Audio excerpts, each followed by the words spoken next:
What do you have to do differently when the Lynx are applying pressure at the point of attack, like on ball screens? You know, Sandy mentioned it. From a team-wide perspective, how do you maybe handle that pressure a little better?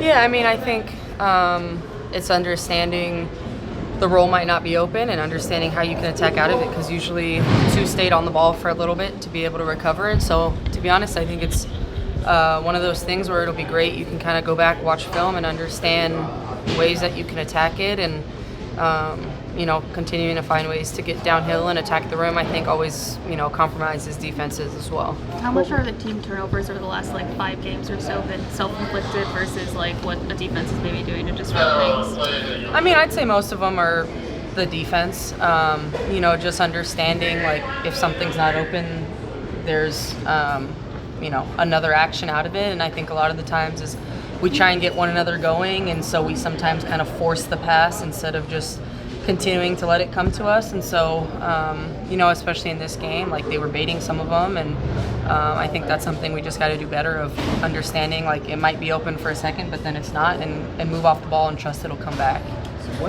much was the fact that Fee wasn't playing today? How much did that really alter how you guarded this team? I mean, completely different, in some ways, obviously, without her.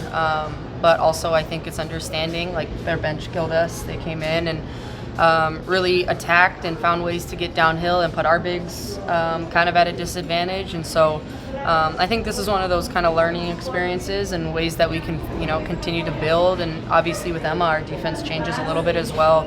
Just adding another 4 and a big player in there, and so it's continuing to kind of iron out ways and tendencies and what she likes on the defensive end and when she wants to switch and doesn't. So it's kind of still figuring out, picking up what her strengths are and how we can continue to leverage that on the defensive end as well. Sabrina, when it comes to newcomers in this rivalry you two have going, particularly Dejanay, particularly Maria, how have they added to this to the challenge Minnesota presents? Yeah, I mean, their bench is really good. That's something that we've known, and we don't take them lightly.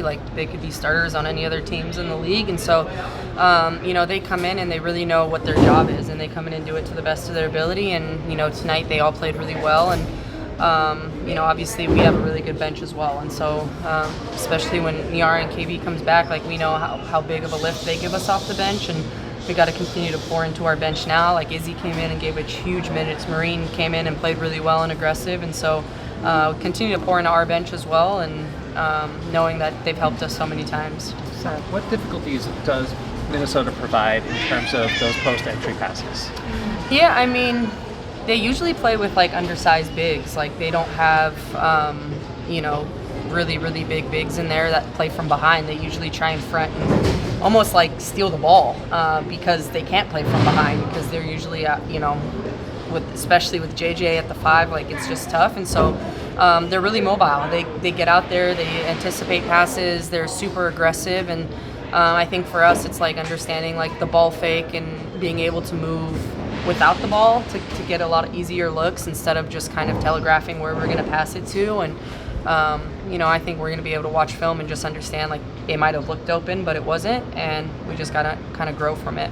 Liberty's effort at toughness has been questioned on several occasions this season. I guess how frustrating is it that that's something that is controllable that keeps rearing its ugly head in some ways?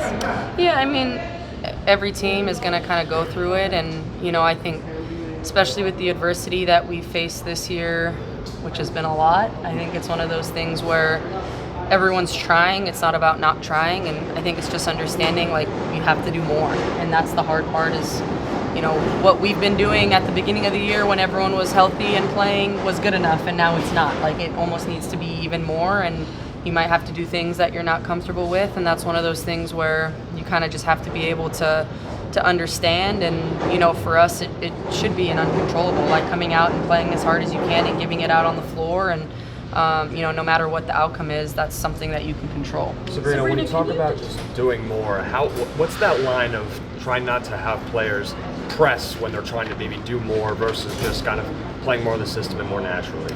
Yeah, I mean, that's the fine line, understanding your role and being able to read it in game, like knowing what the team needs, how you're able to contribute, but not trying to do too much on your own shoulders and relying on, you know, a team behind you to help you. And, you know, that's something that we got to continue to do while we have 3 of our players out, is step up for one another, be there, continuing to do all the little things that help win us games. And when they come back, hopefully that'll really be able to kind of get us back into a really good rhythm of what our roles are, you know, what you need to do to help the team win, and, you know, hopefully hit the ground running there. Sabrina, can you describe for us what you thought of the pace that you all were playing at, and what I guess is the most advantageous pace if the one you were playing at was not? I mean, we play really fast, we know that. And I think it's trying to have a great balance of playing really fast, but also being able to slow the ball down and make the right reads and execute. And I don't think we did a great job of that. We played well when we played fast. Then we slowed the ball down and we didn't do as well. We didn't execute. We just kind of turned the ball over and gave them layups. And so I think for us, that's something that we're still trying to iron out, is making sure that we execute. And thankfully, a championship's not won or lost at this point in the season. And for us, it's almost using some of these games as practice in terms of being able to implement Emma in and the way she likes. Like, we still haven't had a practice with her. So these games have almost turned into like trying to build chemistry on the fly with a player that we use a lot in pick and pops and post ups and being able to be a facilitator and passer. And so, you know, I think it's a fine line between slowing the ball down but also continuing to play really fast. Thanks, Sam. Appreciate your time. Thank you guys. See ya.